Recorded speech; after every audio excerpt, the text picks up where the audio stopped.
आणि आता आपण बघूया 36 जिल्ह्यांमधल्या 50 बातम्यांचा वेगवान आढावा।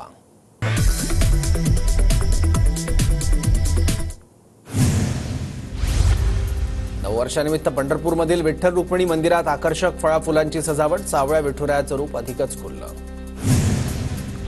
नागपुरातील प्रसिद्ध टेकडी गणेश मंदिरात मोठी गर्दी, भाविकांकडून टेकडी गणेश मंदिराचं दर्शन घेऊन नवीन वर्षाची सुरुवात। नववर्षाच्या स्वागतासाठी दादरच्या सिद्धिविनायक मंदिरात भाविकांची गर्दी, पहाटेपासून हजारो भाविकांची दर्शनासाठी मोठी गर्दी। नववर्षाची सुरुवात संत गजाननाच्या दर्शनाने, शेगावात भाविकांची मोठी गर्दी। पुण्यातील श्रीमंत दगडूशेठ हलवाई गणपती मंदिरात भाविकांची मोठी गर्दी, भाविकांच्या गर्दीने मंदिर परिसर गजबजला। रत्नागिरीमधील गणपतीपुळेच्या श्रींचं दर्शन घेण्यासाठी भाविकांची मोठी गर्दी, पहाटेपासून मंदिर परिसर गजबजला। धाराशिवमध्ये तुळजाभवानी मातेच्या मंचकी निद्रेला प्रारंभ, 7 जानेवारीला तुळजाभवानी मातेची सिंहासनावर प्रतिष्ठापना केली जाणार। पुण्यात राजगड किल्ल्यावर एक दिवसीय स्वच्छता अभियान राबवलं, किल्ल्यावरील 350 किलो प्लास्टिकचा कचरा, बॉटल्स गोळा। साईंच्या दर्शनासाठी शिर्डीत भाविकांची मांदियाळी, नववर्षाच्या स्वागतासाठी भाविकांमध्ये मंगलमय वातावरण। कोकणातल्या काजरघाटी डोंगर परिसरातून सूर्योदयाचं विहंगम दृश्य, नवीन वर्षाच्या पहिल्या सूर्योदयाच्या वेळी क्षितिजावर आकर्षक आणि मनमोहक छटा। पुण्यातील भीमा कोरेगावात आज 207वा शौर्य दिन, विजयस्तंभ परिसरात आकर्षक फुलांची सजावट, विजयस्तंभाला अभिवादन करण्यासाठी लाखो अनुयायी दाखल। भीमा कोरेगावात 5000हून अधिक पोलिसांचा बंदोबस्त, सुरक्षेच्या कारणास्तव पोलीस प्रशासन सतर्क। पुण्याच्या सिंहगड रोडवरील धायरी फाटा परिसरात नागरिकांना मसाला दुधाचं वाटप, नववर्षानिमित्त दारू नको दूध प्या संदेश देणारे फलक झळकले। सोयाबीन खरेदीच्या नोंदणी 6 तारखेपर्यंत मुदतवाढ, शेतकऱ्यांना दिलासा। अनुकंपा यादीत पहिल्या वारसदाराची निश्चित 45 वयोमर्यादा ओलांडल्यास दुसऱ्या वारसदाराचं नाव देता येणार, नागपूर खंडपीठाचा महत्त्वाचा निर्णय। पुणे मुंबई महामार्गावर लोखंडी सळ्यांनी भरलेला ट्रेलर पळवून नेणाऱ्या 7 दरोडेखोरांना अटक, 30,95,000चा मुद्देमाल हस्तगत, नेरूळ पोलीस स्टेशनची कारवाई। डोंबिवलीत भर रस्त्यात तरुणावर जीवघेणा हल्ला, कौटुंबिक वादात मध्यस्थी केल्यानं 8 ते 10 जणांच्या टोळक्याची तरुणाला मारहाण, मानपाडा पोलीस ठाण्यात गुन्हा दाखल। आजपासून यूपीआय पेमेंट, कारच्या किमती आणि आरबीआयकडून कृषी कर्जाच्या मर्यादेत वाढ, ईपीएफओमधून पीएफ काढण्याची प्रक्रिया सुलभ होणार। गो ग्रीन सेवेचा पर्याय निवडल्यास वीज ग्राहकांना सवलत, पहिल्या महिन्याच्या वीज बिलात 120 रुपयांची सूट मिळणार, नववर्षापासून महावितरणचा निर्णय। तेलाचे दर वधारले, केंद्र सरकारने 20% आयात शुल्क आकारल्यानं तेलाच्या दरात 30% वाढ। राज्यातील साखर कारखान्यांकडून डिसेंबरअखेर 29 लाख टन साखर उत्पादन, दैनंदिन सरासरी 9,69,800 टन क्षमतेने ऊसाचं गाळप सुरू। आयआरसीटीसीच्या संकेतस्थळामध्ये काही काळ तांत्रिक बिघाड, प्रवाशांना तिकीट काढणं अवघड, संकेतस्थळात बिघाड होण्याची आठवड्यातील दुसरी घटना। नववर्षात कोकण रेल्वेवरील नागपूर मडगाव विशेष गाडीच्या सेवेत वाढ, या विशेष गाडीची सेवा 1 जानेवारीपासून पुढील सूचना मिळेपर्यंत सुरू राहणार। मालाडमध्ये डिजिटल अटकेच्या नावाखाली फसवणूक, 4 आरोपींना मालाड पोलिसांकडून अटक, 69 वर्षीय व्यक्तीची 8,60,000ची फसवणूक। मुंबईचा आयुष म्हात्रे ठरला list a world रेकॉर्डधारक, Vijay Hazare ट्रॉफीमध्ये Nagaland विरुद्धच्या सामन्यात यशस्वी जयस्वालचा विक्रम मोडत इतिहासातील सर्वात तरुण फलंदाज ठरला।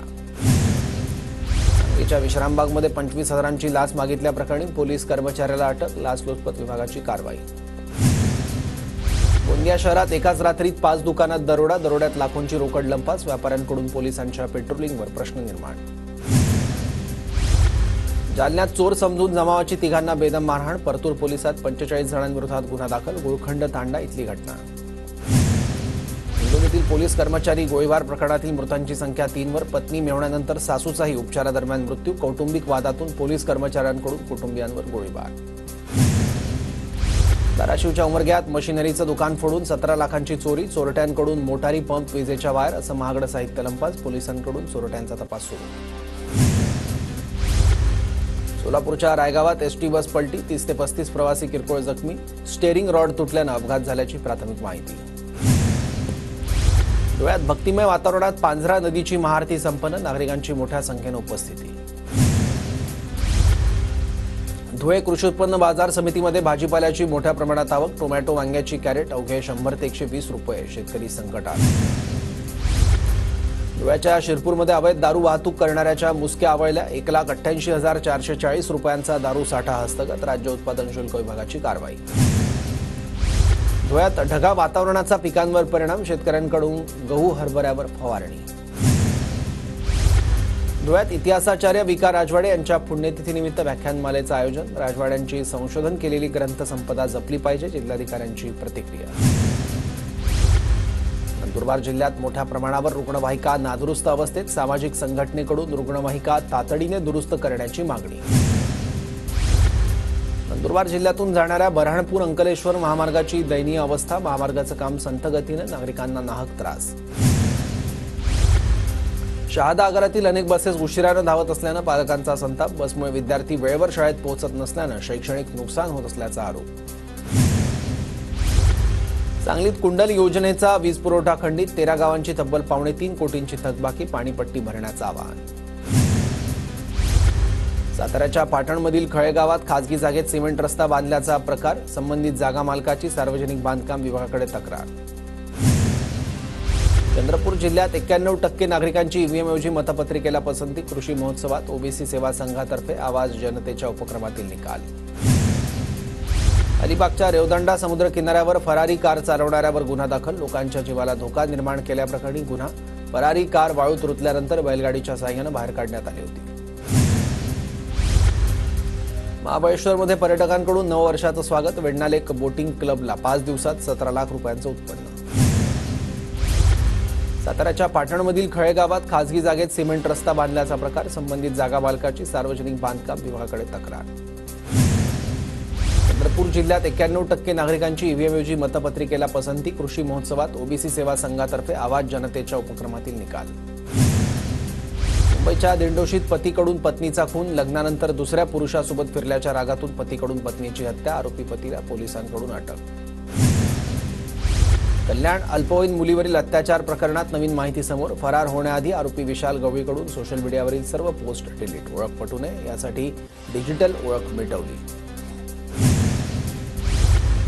विशेष सहाय्याच्या योजनांचं अनुदान डीबीटी प्रणालीद्वारे मिळणार. जात पडताळणी प्रक्रियाही ऑनलाईन करण्याची मागणी. सह्याद्री अतिथीगृहावर झालेल्या बैठकीत मुख्यमंत्र्यांचे निर्देश. बच्चू कडू यांच्यावर टीका करताना भाजप आमदार प्रवीण तायडेंची जीभ घसरली. तायडेंच्या वक्तव्यानंतर प्रहार संघटना आक्रमक.